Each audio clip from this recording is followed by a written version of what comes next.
오늘 하나님께서는 이 모세를 불러서 너는 아론과 그 네 아들들에게 이런 일을 행하라, 이런 말씀을 주고 계시는데요. 특별히 1절 하반절에 보니까 나를 섬기는 제사장 직분을 행하게 하되, 이들을 제사장으로 삼으셨는데요. 그들에게 제사장의 일을 하게 하는데 뒤에 하되라는 표현을 보니까 뭔가 조건이 있는 것 같아 보여요. 그 조건을 보니까 오늘 2절에서 3절에 나오는 거룩한 옷을 만들어서 입히라는 거예요. 거룩한 옷. 제사장의 옷을 특별히 만들어서 입혀라.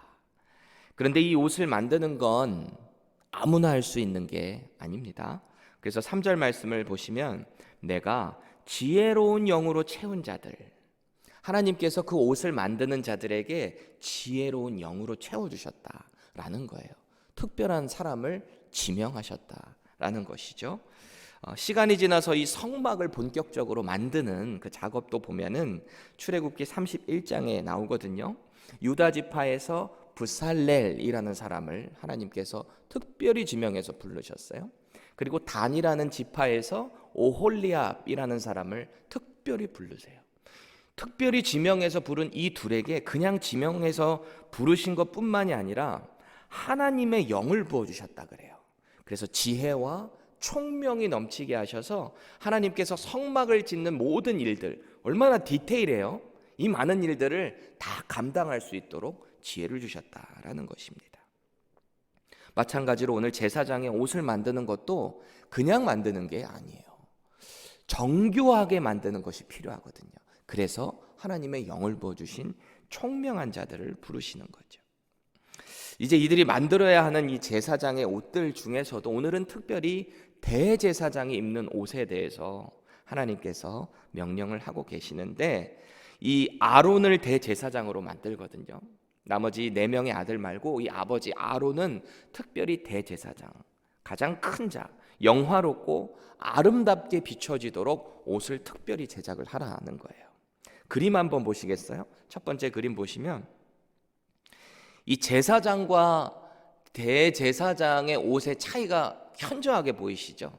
옷의 색깔부터 다르고 겉에 있는 에봇부터 시작해서 특별히 여기 머리에 관에 띄고 있는 띠, 금띠를 두르고 있는 것부터 다르고 이 허리에 있는 띠도 색깔이 다르고요. 현저한 차이가 있는 거예요. 더 영화로워 보이지 않으세요? 더 뭔가 화려하고 그래 보이는 거죠.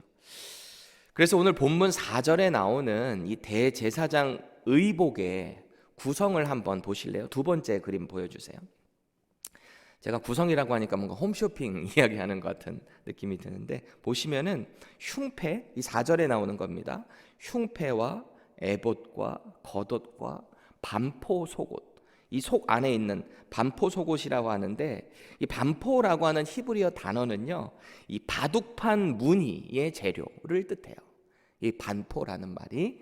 그래서 다른 번역본들을 보면 공독 번역에서는 자수 속옷이라고 했고요. 킹 제임스 버전에 보면은 수놓은 옷, 그러니까 속옷을 가리키는 건데 그런 의미를 갖고 있어요. 아무튼 그림에 나오고 있는 이 에봇 받침 겉옷 안에 입는 통짜로 된 속옷이에요. 속옷 그렇습니다. 그리고 관이 있고요. 머리에 쓴 관이 있고 거기에 이제 금띠를 두르고 있는, 이 금띠에는 또 뭐가 새겨져 있죠? 여호와께 성결이라고 하는 이런 옷의 모습을 볼 수 있습니다. 자, 그리고 이제 오늘 본문을 특별히 보게 되면은 이 대제사장의 옷 중에서 이 에봇에 대한 이야기를 구체적으로 더 하고 있어요. 에봇에 어떻게 만들어야 되는가 보면은 다른 의복과 마찬가지로 재료는 같아요. 금색, 청색, 자주색, 홍색, 그리고 가늘게 이 꼰 모시실이에요. 그러니까 배실이라는 게 모시실이거든요. 그렇게 정교하게 만들으라는 거예요. 그냥 만드는 게 아니라 정교하게. 그러니까 아무나 할 수 있는 건 아니죠. 특별히 그것에 은사를 받은 하나님께서 지명한 지혜를, 영을 부어주신 사람들이 이 일을 하게 되는 거예요. 그런데 특별히 아까 이 보셨던 대제사장의 어깨에 보면은요, 호마노라고 하는 이 보석을 어깨에 하나씩 이렇게 쥐고 있는 모습을 볼 수 있게 되는데, 이 호마노가 무슨 보석이냐면, 여러분들 혹시 오닉스 스톤 들어보셨어요? 오닉스라는 돌로 된 이 보석인데, 예전에 한국에서도 그 반지가 좀 유행했던 것 같아요. 오닉스라고 해가지고 검정 색깔 이 돌로 된 것 같은 그런 보석을 반지로 해가지고 많이들 하고 다녔던 기억이 있는데, 그 오닉스 스톤이라고 하는 호마노를 어깨에다가 이제 견장처럼 차게 되는 거예요. 그래서 이 오닉스 스톤, 이 호마노가 하는 역할이 뭔가, 7절 말씀을 보시면 그것에 어깨바지 둘을 달아 그 두 끝을 이어지게 하고, 이 그림 한번 보시겠어요? 이 어깨에 이 두 개, 여기 어깨에다가 이 호마노를 다는데, 이 에봇의 앞면이 있고 뒷면이 있을 거 아니에요? 거기 중간을 이어지는 역할을 이 호마노가 하게 그렇게 붙여 놓은 거예요. 연결할 수 있도록 고리처럼 달아놓은 거예요. 마치 군대에서 이 지휘관들이 어깨에 견장 차고 있는 것처럼 그런 모습을 우리는 볼 수 있죠. 그런데 흥미로운 것은 이 호마노라는 이 돌로 된 보석에다가 이스라엘 12지파의 이름을 나이 순으로 해서 6지파 이름을 새겨 넣은 거예요. 그 호마노에. 그때 당시에 그렇게 출애굽 나와가지고 그거 새겨 넣을 정도로 정교하게 작업을 해야 되니까, 특별히 더 하나님께서 영을 부어주신, 은사를 부어주신 그 사람들이 그 일을 할 수 있겠죠.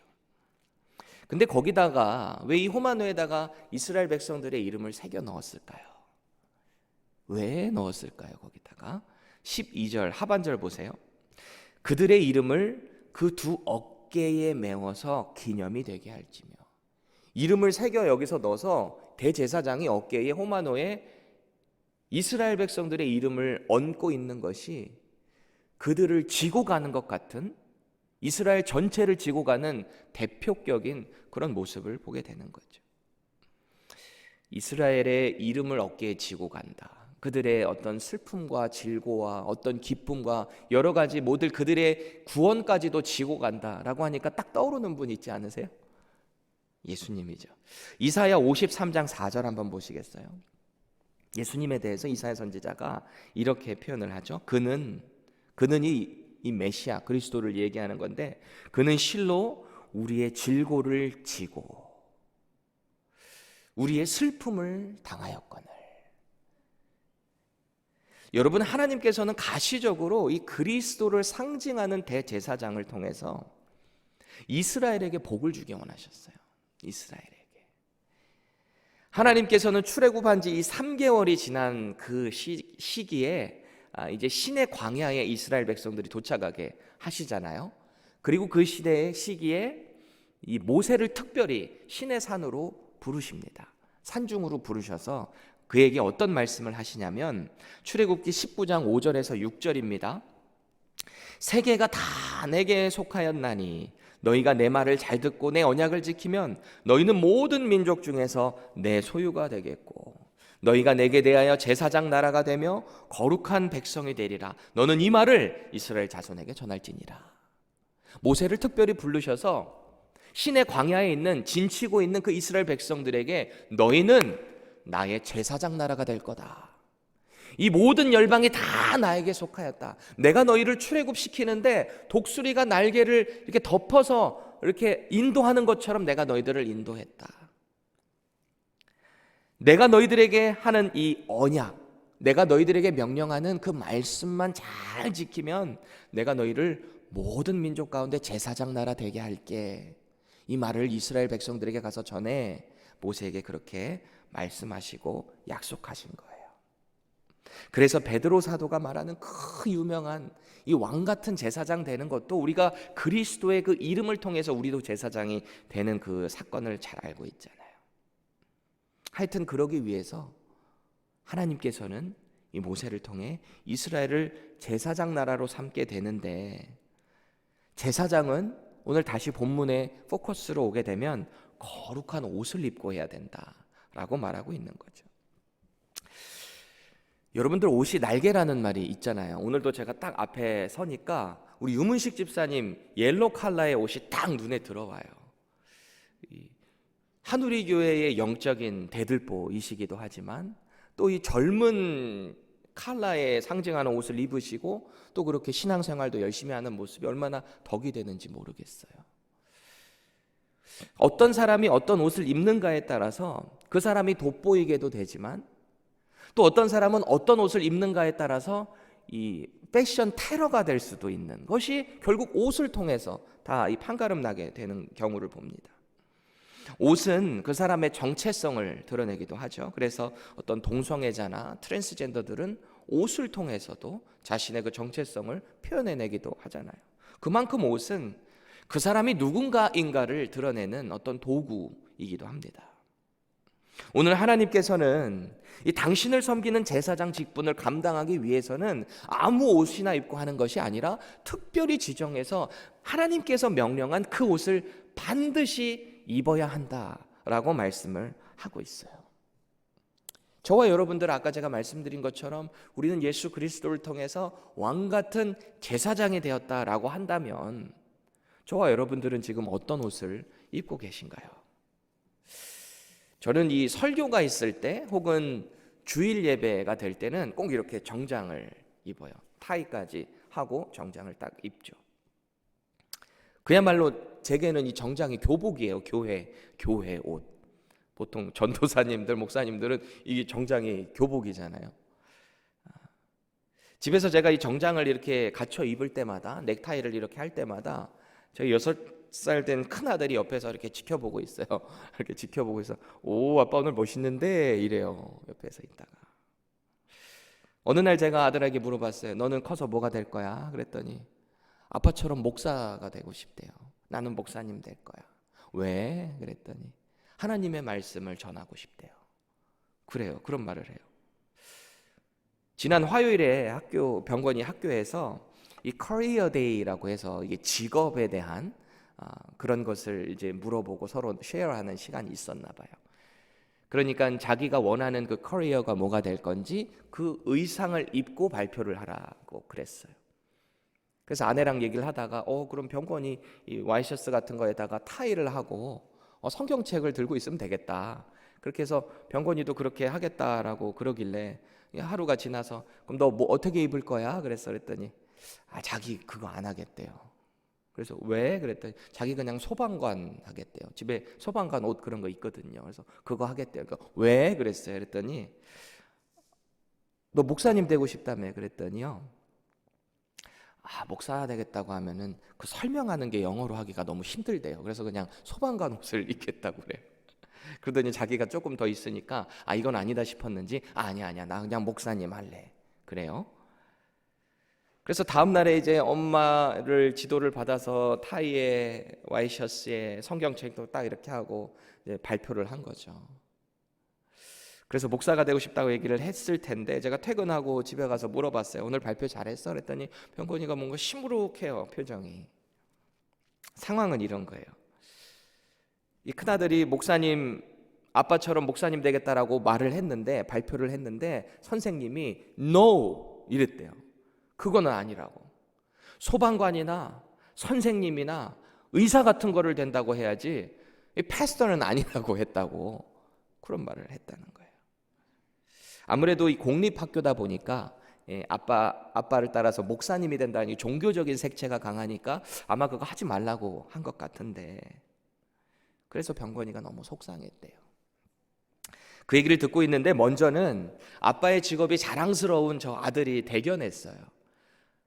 말씀을 전하는 그것이 대견했군. 제가 너무 대견해가지고 마음은 좋았는데 한편으로는 유독 기독교에 대해서만 그렇게 이렇게 차별을 두고 못한다고 하는 그 표현하는 그 학교에 이 세대의 모습이 참 안타까웠어요.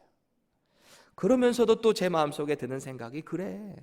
구원받은 성도는 다 같은 옷을 입고 있는데 소방관의 옷을 입고 있던 패스터의 옷을 입고 있던 정장을 입고 있던 의사의 옷을 입고 있던 무슨 상관인가?